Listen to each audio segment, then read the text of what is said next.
Hello विद्यार्थियों, आज हम लोग इस वीडियो के माध्यम से क्लास 12वीं के लिए इकोनॉमिक्स का एक न्यूमेरिकल क्वेश्चन सॉल्व करने जा रहे हैं जो कि व्यष्टि अर्थशास्त्र के चौथे चैप्टर से संबंधित है।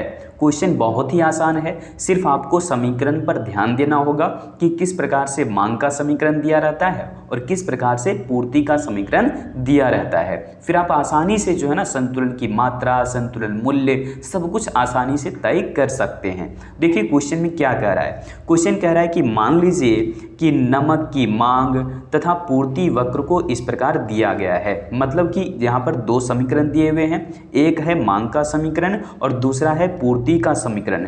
ये क्वेश्चन बैंक से ही हमने क्वेश्चन को लिया हुआ है।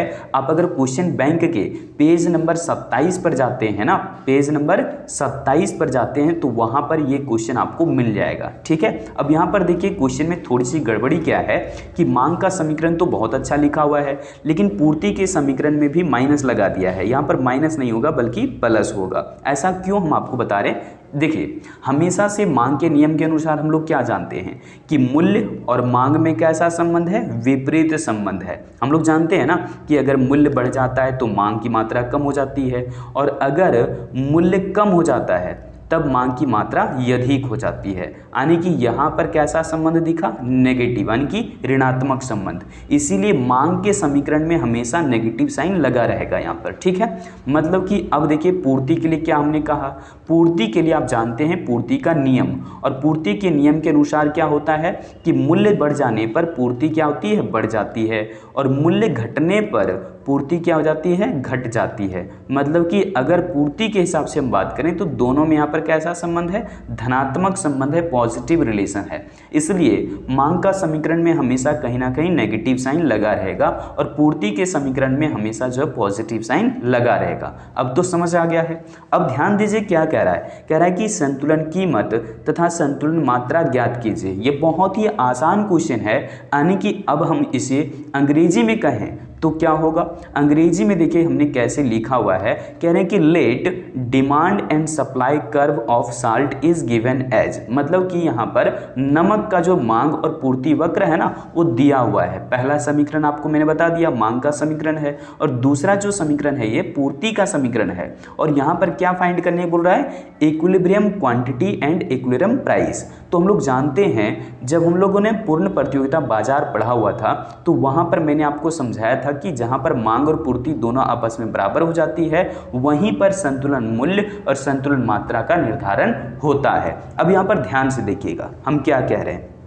अब हम लोग यहाँ पर शुरुआत में क्या लिखेंगे, गिवन, यानी कि क्या क्या दिया है ये आपको नोट कर लेना है, लिख लेना हिंदी से दिया है। और हमें क्या क्या दिया हुआ है तो आप नोट कर लीजिए। यहाँ पर लिख लेंगे डिमांड, ठीक है, डिमांड फंक्शन, ठीक है, डिमांड इक्वेशन लिख लेना या फिर केवल डिमांड लिख दो, कोई दिक्कत नहीं है।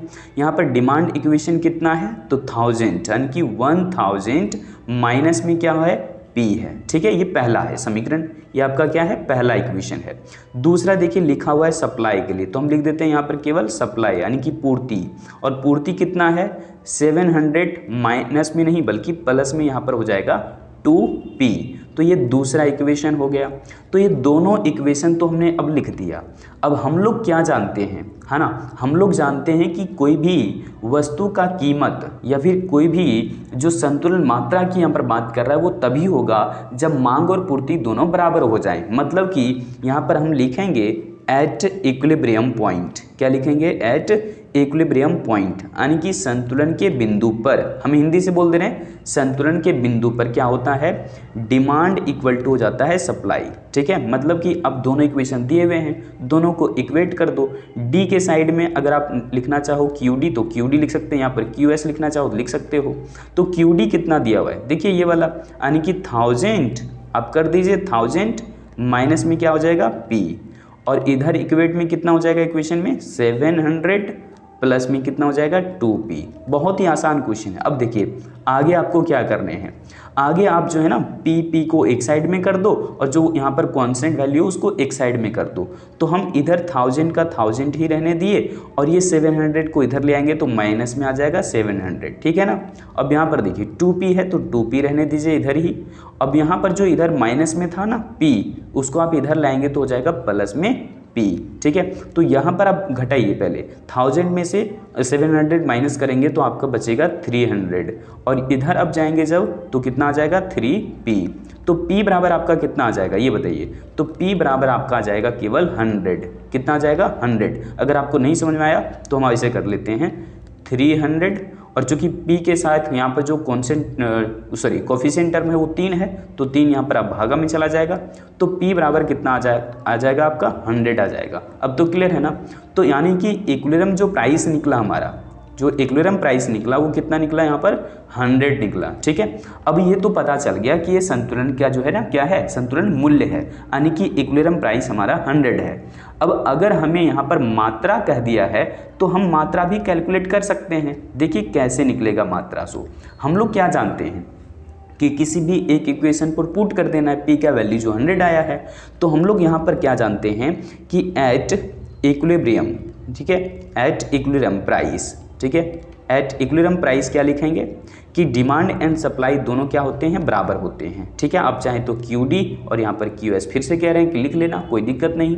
तो इस वक्त हम क्या करेंगे, अब चूंकि दोनों बराबर हैं तो हम लिखेंगे फ्रॉम इक्वेशन 1, यानी कि समीकरण 1 से या फिर समीकरण 1 से। तो फ्रॉम इक्वेशन 1 हमने कर दिया, और पहले इक्वेशन का नाम क्या था, QD था, और ये कितना दिया हुआ था 1000, माइनस में कितना था P। तो यहाँ पर ध्यान से देखिए, 1000 की जगह पर 1000 पुट कर दीजिए, और माइनस में जो P आया था वो कितना आया था 100, तो आप यहाँ पर 100 पुट कर दीजिए। यहाँ पर कितना आ जाएगा 900। तो आपका क्वांटिटी डिमांडेड कितना निकल चुका है 900। अगर क्वांटिटी डिमांड 900 निकला है तो बताइए क्वांटिटी सप्लाइड भी कितना आ जाएगा 900। चूँकि जब इक्विलिब्रियम प्राइस पर दोनों बराबर होते हैं तो इसका मतलब दोनों का वैल्यू तो सेम टू सेम निकलेगा।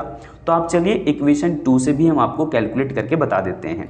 यहाँ पर हम 2 का इक्वेशन ले लेते हैं। देखो हमने क्या लेना है, अब कह रहे हैं कि फ्रॉम, ठीक है, फ्रॉम इक्वेशन 2 यानी कि दूसरे समीकरण से हम क्या करेंगे, यहाँ पर लिख देंगे QS, और QS बराबर कितना हो जाता है, तो आप यहाँ पर जानते हैं QS दिया था 700 और प्लस में क्या था 2P।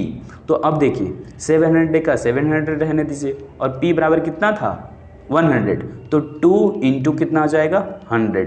मतलब कि यहाँ पर आप देख सकते हैं कितना हो गया 700, और यहाँ पर प्लस में कितना आ जाएगा मल्टीपल होकर के 200।